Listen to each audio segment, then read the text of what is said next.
Hello everyone, here we have an ASUS X200MA. This is a very popular, inexpensive laptop right now. Let's take a look at it. So one thing you may have noticed is this is a smaller laptop than the others that I have reviewed. This one is 11.6 inches versus 15.6 for all the others I've looked at. So this is a smaller, more portable machine. This only weighs 2.7 pounds, whereas most of the others weigh in the 5-pound range. So yeah, it's a little more portable, easier to slip into a backpack without noticing the weight so much like you would on the others. Alright, let's look at the external connectors. Okay, over here we have the power jack. It's got a very small power adapter. This is definitely smaller and lighter than most other machines I've looked at.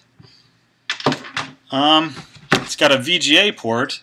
These are getting hard to find, so if you've got an external VGA monitor that you still want to use, this will come in handy.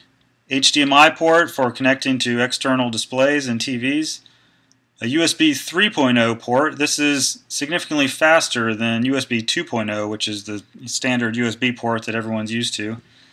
A fan vent, but the fan doesn't really come on this machine. It's very quiet and cool running.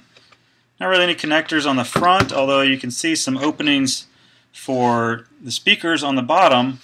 However, as we'll see later, even if you cover these up, like if you have it sitting on your lap or something and these get covered up, it doesn't really muffle the sound in a significant way. I'm not really sure how they did that, but it's nice. Okay, here we have a SD card slot. We've got a combined headphone microphone jack. We've got two USB 2.0 ports. These are just your standard USB ports. The USB 3.0 is much better for connecting to external hard disks because of its faster speed. We've got an Ethernet jack. It's skinnier than a normal jack because of the thin form factor of this machine, but the bottom kind of moves out so it can hold the jack. And we've got a cable lock connector. And nothing on the back. On the bottom, not really much to see. It's just smooth and flat. This thing feels pretty solid and substantial. Here we go. Here's what happens when we fire it up. Alright, so you can see the keyboard is pretty nice. It's the chiclet style keyboard, which is popular right now. It does not have a number pad on the side, but you're not going to find a number pad on a small laptop like this. There's just no physical space for it. It's got a fairly nice touchpad. It does multi-touch, so you can scroll around like this. And it's a little better than most of the other touchpads I've looked at on other laptops in this price range. It doesn't miss the multi-touch gestures as often as some of the others, although it still does occasionally.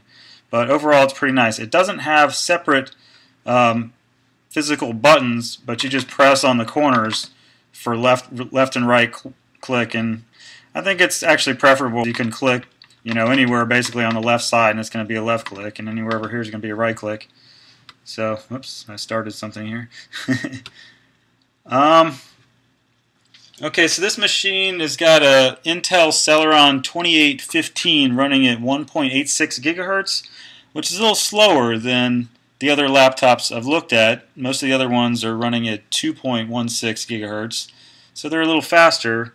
But the slower processor helps you, keep the battery life good while you have a smaller laptop with less room for a large battery. So it's kind of a compromise. But the performance is still pretty good in my opinion. You're not going to do any high-end gaming or anything, but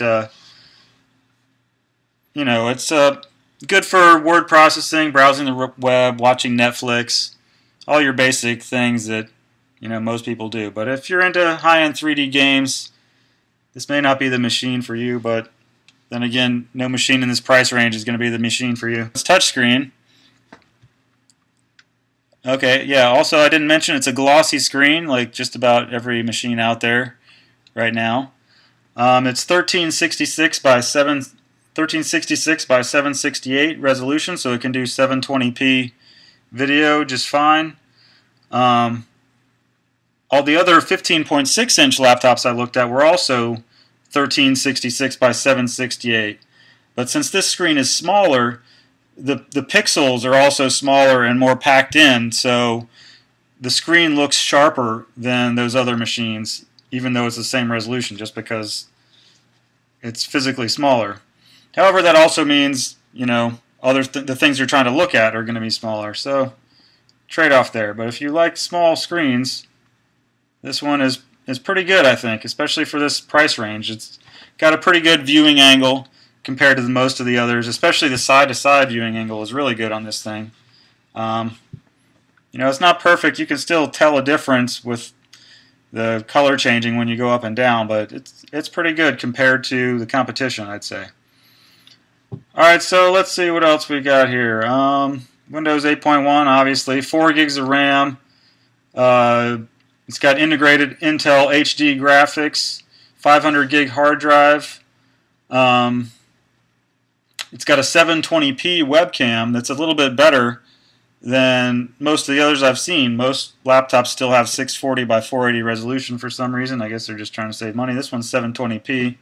Although it's still your basic webcam quality, you know, the frame rate's not that great and the low light performance isn't that great, but it's still better than others in its price range from what I've seen. Okay, the specs here say, this is on the ASUS website, so it should be right. The specs say that it's got Bluetooth, but when I look in Device Manager, I don't see anything about Bluetooth.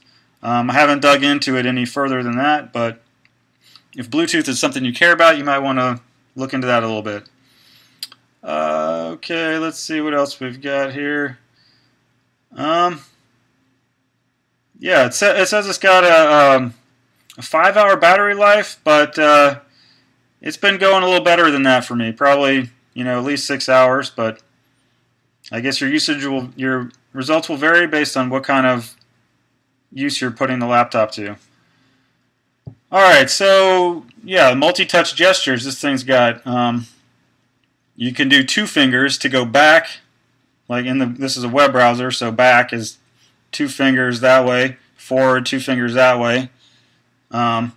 You can do the 2-finger pinch zoom like you would on a tablet or a smartphone. You know, obviously just scroll around with 1 finger.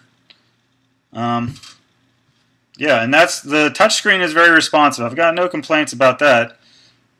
It works just fine. The trackpad you can also do the same sort of gestures on. And one issue with small form factor machines like this is they tend to leave out the DVD drive due to space constraints. If a DVD drive is not something you want to give up, there are inexpensive external options like this one. I got this guy for about 25 bucks off Amazon. It's small and light, about the size of a DVD. There's no power brick to lug around. It's powered directly over USB. There's no software or drivers you have to install. You just connect it to your computer and it works. What's not to like? I'll put a link down below the video so you can learn more about that drive. But that's about it. Overall, I would have to say that for the money, this is one of the best laptops I've seen. It's got a nice screen, better viewing angle than most, sharper picture due to the smaller physical screen size with the same resolution as the larger screens, higher resolution webcam than most, nice touchpad, nice keyboard, and as added bonus, they just threw in touchscreen. Really great machine. So I'll put a link down below where you can check this guy out on Amazon as well. Okay, that's about it. Thanks for watching. Bye.